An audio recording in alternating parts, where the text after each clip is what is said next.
बिस्मिल्लाहिर्रहमानिर्रहीम। जम्मू कश्मीर के अंदर आप सब जानते हैं जनवरी का महीना था, 9 तारीख थी साल 2024, जब पंचायतों के अंदर 5 साल मुद्दत ख़त्म हो गई थी और उसके बाद इंतखाबात कराने की मुसलसल बात हो रही है और बीडीसीज़ की भी मुद्दत पहले ही ख़त्म कर दी गई थी। लेकिन इन सब के बीच में ऑल जम्मू कश्मीर पंचायत कॉन्फ्रेंस मुसलसल मुतालबा कर रही थी। अब जाकर एक प्रेस कॉन्फ्रेंस के ज़रिए हुकूमत को इंतबाह दिया गया, ख़बरदार किया गया, किया गया, धमकी दी गई कि अगर हुकूमत ने आइंदा 90 दिनों के अंदर एहतजाज की नौबत नहीं आनी चाहिए अगर इंतखाबात कराए जाते हैं, इलेक्शंस पंचायतों के अंदर कराए जाएं, बसूरत दिगर हम सड़कों पर निकलेंगे, मुतालबात पूरे किए जाने चाहिए और कवानीन के मुताबिक 6 माह की मुद्दत तक आपने बीडीओज़ को एडमिनिस्ट्रेटर के तौर पर काम दिया या सौंपा और वहाँ से बाद में तौसी कर दी गई।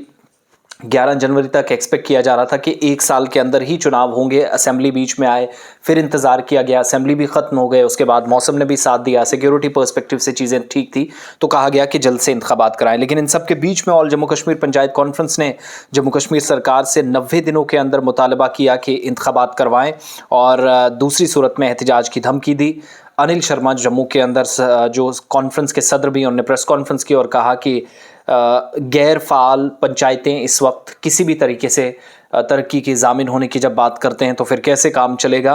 एक तो हुक्मरानी को बेहतर बनाने की बात होती है, लेकिन आइंदा 90 दिनों के अंदर अगर काम मुकम्मल नहीं किया जाता तो फिर यहाँ से आगे मुश्किलात बढ़ेंगी। प्रेस कॉन्फ्रेंस के दौरान वज़ीर आला Omar Abdullah, lieutenant governor Manoj Sinha Jammu Kashmir state election commissioner से मुलाकात कर फौरी इंतखाबात का मुतालबा करेंगे। अगर ऐसा नहीं किया गया तो 90 दिनों के अंदर हड़ताल शुरू होगी। यहाँ से आगे अनिल शर्मा को सुनिएगा जो हुकूमत को खबरदार कर रहे हैं। लेकिन आप सब ये भी याद रखिएगा कि 5 साल मुद्दत के बाद पंचायत राज एक्ट 1989 के मुताबिक ज़्यादा देर तक आप इंतज़ार नहीं कर सकते। पंचायतों की मुद्दत ख़त्म होने के बाद अगर बीडीओज़ को एडमिनिस्ट्रेटर के तौर पर काम दिया जाता, सौंपा जाता, तो उसके बाद फ़ौरन से यूटी हो या स्टेट हो, किसी भी जगह पर एक्ट के मुताबिक ज़्यादा दिनों तक पंचायतों को खाली ना रखा जाए। लेकिन इससे पहले डिलिमिटेशन भी होनी है, हदबंदी होनी है, परिसीमन की मांग भी साथ साथ की गई और हदबंदी मुकम्मल करने के अलावा इलेक्शन फौरी तौर पर कराने की बात कही गई। अनिल शर्मा को सुनिएगा।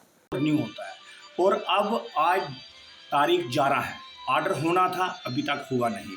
अब हम लोग ये सवालिया निशान जो है ये सरकार के ऊपर, इस वक्त की सरकार के ऊपर, एलजी एडमिनिस्ट्रेशन के ऊपर और बिलखसूसन जो पढ़े लिखा एक तबका, जो आईएएस ऑफिसर जो बैठे हुए हैं, सीनियर केएएस ऑफिसर बैठे हुए हैं। मेरा सवाल यह है कि ऑर्डर क्यों नहीं निकाला गया, एक चीज़।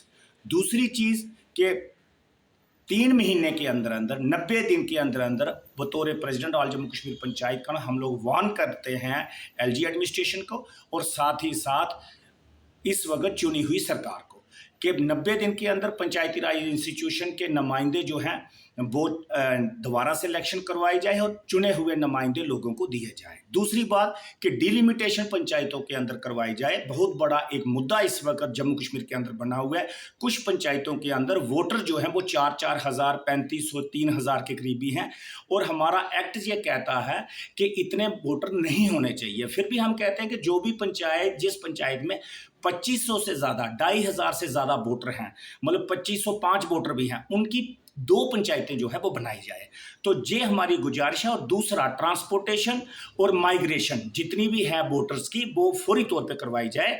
ये हमारी बतौर president all Jammu and Kashmir panchayat conference की डिमांड है। और दूसरा, अगर सरकार ये करने में नाकामयाब रहती है तो आने वाले दिनों में बतौर प्रेसिडेंट हम लोग, हमारी टीम, हमारे तमाम जो लोग इस वक्त पंचायती राज इंस्टीट्यूशन का हिस्सा बनना चाहते हैं, इलेक्शन में हिस्सा लेना चाहते हैं, चाहे वो सरपंच पंच पिछली मर्तबा थे या नहीं थे, जो लेना चाहते हैं, उन लोगों को साथ लेकर हम लोग एजिटेशन करेंगे। और जम्मू भी, कश्मीर भी, और जम्मू कश्मीर के अंदर हर ब्लॉक स्तर पे, हर जिला स्तर पे और डिवीजन स्तर पे